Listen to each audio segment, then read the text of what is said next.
வணக்கம். இது இந்திய வானிலை ஆய்வு நிறுவனம் வெளியிட்டுள்ள 2026 தென்மேற்கு பருவமழை குறித்த ஆய்வறிக்கை. என்ன சொல்லியிருக்காங்கன்னு பார்ப்போம். இதன் இறுதியில் நம்முடைய அறிக்கையும் இதில் இணைக்க இருக்கிறேன். அதிகாரப்பூர்வ வானிலை அறிக்கைக்கும் இந்திய வானிலை ஆராய்ச்சித்துறை அறிக்கையை பார்க்கவும். ஓகே, இந்திய வானிலை ஆய்வு மையம் என்ன வெளியிட்டிருக்காங்கன்னா, அவர்கள் வெளியிட்டிருக்கிற செய்திக்குறிப்பில் நடப்பு ஆண்டில் தென்மேற்கு பருவமழை ஜூன் முதல் செப்டம்பர் வரை இயல்பை விட குறைவாக இருக்கக்கூடும் என்று கணித்துள்ளது. இது நீண்டகால சராசரியை பார்க்கும் பொழுது 92% இருக்கும். இதில் +5 அல்லது -5 இருக்கலாம் அப்படின்னு சொல்லியிருக்கிறாங்க. அதாவது 92%, 100க்கு 92 தான் இருக்குமா, 100க்கு 92% தான் இருக்குமா. கொஞ்சம் மாறுதலுக்கு உட்பட்டது. எவ்வளோன்னா 92 + 5ன்னா 97ஆகவும் அமையலாம், அல்லது 92 - 5 87ஆகவும் அமையலாம். ஆக 87%லிருந்து 92%, 97% வரைக்கும், 87லிருந்து 97%க்குள்ளார மழைப்பொழிவு அமையும் அப்படின்னு சொல்லியிருக்கிறாங்க. அப்போ சராசரியாக 92% மழைப்பொழிவு இருக்கும்னு சொல்லியிருக்கிறாங்க. இதில் கடந்த 1991ஆம் ஆண்டு முதல் 2020ஆம் ஆண்டு வரை காலத்தில் பருவமழையில் நீண்டகால சராசரி 87 சென்டிமீட்டர் என்ற அளவில் இப்போ வரைக்கும் இருக்குது. நடப்பாண்டில் 2026ஆம் ஆண்டில் 90லேருந்து 95% மழை பொழியும் என்பதனால கண்டிப்பாக குறைவான 90%க்கும் குறைவான மழைப்பொழிவு பெறவே அதிக வாய்ப்பு இருக்குன்னு சொல்லியிருக்கிறாங்க. எனினும் மே மாத இறுதியில் புதுப்பிக்கப்பட்ட வானிலை முன்னறிவிப்பு வழங்கப்படும்னு சொல்லியிருக்கிறாங்க. இது இறுதி அறிக்கை இல்லை.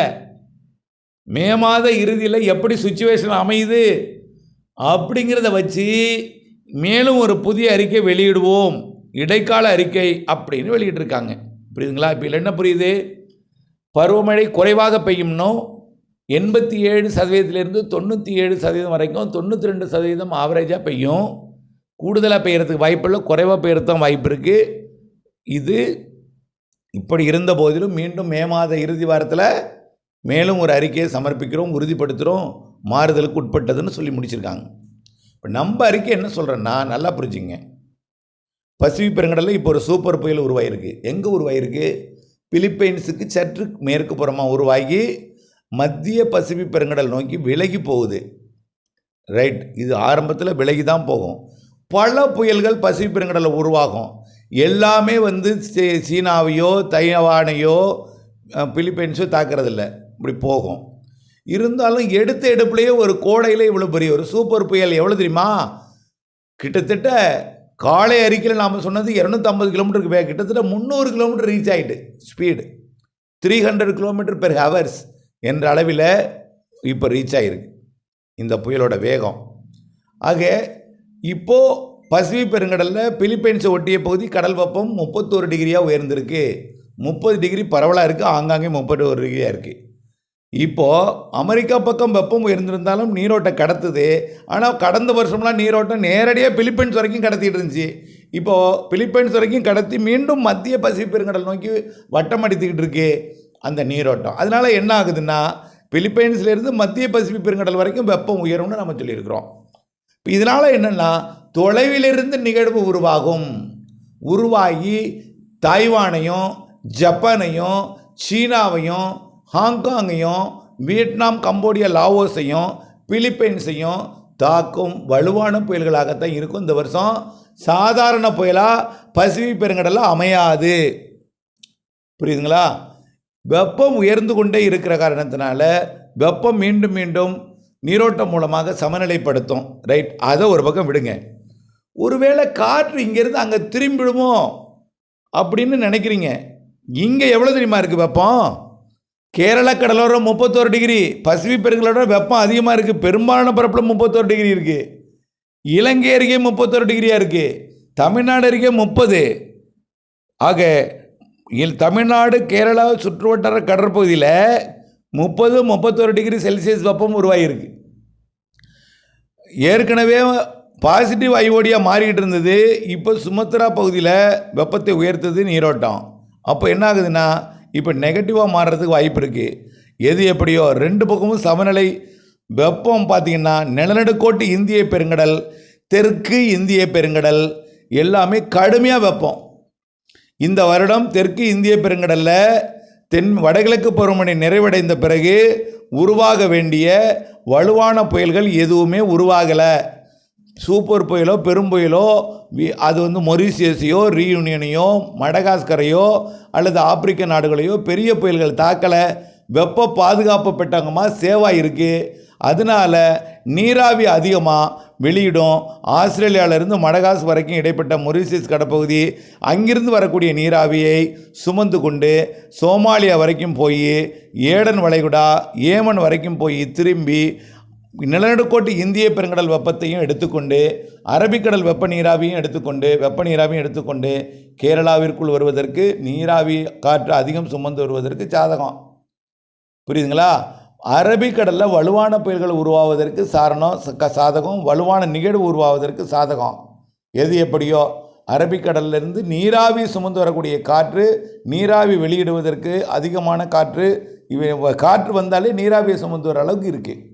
வங்கக்கடலும் அதே வெப்பம் இருக்கிற காரணத்தினால யூட்டேன் அடிக்கக்கூடிய, அதாவது தென்மேற்கு பருவமழையாக திரும்பக்கூடிய காற்று எல்லாம் போய் சோமாலியா போய் திரும்பலைன்னா கூட இலங்கைக்கும் சுமத்ராவுக்கும் இடைப்பட்ட பகுதியிலேயே கொஞ்சம் திரும்பி உள்ளே போகும் பொழுது கொஞ்சம் அவ்வப்பொழுது பருவமழை கேரளாவிற்கு பற்றாக்குறை கொடுப்பது போல சில நேரங்களில் சில நிகழ்வுகள் செயல்முறைகளை காட்டினாலும் வட இந்தியாவில் அபரிமிதமான வெள்ளப்பெருக்கு ஏற்படுத்துவதற்கு வாய்ப்பு இருக்குது. பற்றாக்குறை தென்மேற்கு பருவமழைன்னு சொல்கிறதுக்கு இதில் வாய்ப்பு இல்லை. மும்பை, கொல்கத்தா, டெல்லி மற்றும் ஹைதராபாத் உள்ளிட்ட பகுதி எல்லாமே இந்த ஹைதராபாத்தில் ஆகஸ்ட் செப்டம்பர் வட இந்தியாவிலாம் பாகிஸ்தான் எல்லையோரம் இமயமலை ஓரம்லாம் கடும் வெள்ளப்பெருக்கு ஏற்படுத்துவதற்கு தான் வாய்ப்பு இருக்குது. காரணம், எந்தவித நிகழ்வு உருவானாலும் வங்கக்கடல் அரபிக்கடல் நீராவியை சுமந்து கொண்டு போய் இமயமலையில் மோதச் செய்து இமயமலையில் வெள்ளப்பெருக்கு ஏற்படுத்தி வட இந்தியாவில் அதிக மழைப்பொழிவை தருவதற்கு வாய்ப்பு இருக்குது. இந்த நிகழ்வு நீராவியை சுமந்து வரக்கூடிய காற்று அது கேரளா கர்நாடகா வழியாக மேற்கு தொடர்ச்சி மலையில் மோதியும் நிறைய மழைப்பொழிவு தர வாய்ப்பு இருக்குது. சில நேரங்களில் சில நிகழ்வுகள் வங்கக்கடல் வழியாக காற்று எடுத்தால் சில நிகழ்வுகள் சில இடைவெளி கொடுக்கலாம். சில நேரங்களில் மழை பொழியாமல் இருந்தால் கூட சில நேரங்களிலே சற்று வலுவான நிகழ்வுகளால் அரபிக்கடல் காற்றை ஈர்த்து, அதாவது ஒரு நிகழ்வு வங்கக்கடல் வழியாக காற்று இருக்கும், ஒரு நிகழ்வு அரபிக்கடல் இருக்கும், சில நிகழ்வு 2 வழியாகவும் இருக்கும். ஆகவே மழைப்பொழிவு சராசரிக்கு கூடுதல் மழைப்பொழிவு கொடுப்பதற்கே வாய்ப்பு நம்முடைய தெரிகிறது. ஆகவே இதை நீங்கள் ஏற்றுக்கொள்ள வேண்டும். இதை அப்படியே நீங்கள் பின்பற்ற வேண்டும். இதன்படி நீங்கள் விவசாயம் செய்ய வேண்டும் நான் சொல்லலை. இதை என்னுடைய ஆய்வறிக்கை இதையும் அதையும் இன்னும் பலர் சொல்லியிருப்பதையும் உலக வானிலை வல்லுநர்கள் சொல்லியிருப்பதையும் ஸ்கைமெட் போன்றவையெல்லாம் வைத்து கொள்ளுங்கள். வரக்கூடிய ஜூன், ஜூலை, ஆகஸ்ட், மே மாத இறுதிக்கு பிறகு நம்ம என்ன சொல்லியிருக்கோம்? மே மாதத்தில் அரபிக்கடலில் ஒரு நிகழ்வு, வங்கக்கடலில் ஒரு நிகழ்வு சொல்லியிருக்கோம். இது நீண்ட காலமாக சொல்லிகிட்டு இருக்கோம். அதே போல் மே மாத இறுதியிலையும் அரபிக்கடலில் நிகழ்வு உருவாக வாய்ப்பு இருக்குன்னு சொல்கிறோம். முன்கூட்டிய பருவமழைன்னு சொல்கிறோம். அந்த பருவமழை கேரளாவுக்கு பருவமழையை தொடக்காமல் நிகழ்வு விலகியே போய் கர்நாடகா போனால் அடுத்த சிஸ்டம் பருவமழையை தொடக்கும் கேரளாவில். அது ஜூன் முதல் வாரத்தில் இருக்கலாம், மே இறுதியிலே இருக்கலாம் அப்படின்னு சொல்லியிருக்கிறோம். எது எப்படியோ பருவமழை கடந்த ஆண்டு போல் தான் அமையும். பற்றாக்குறைக்கு வாய்ப்பில்லை.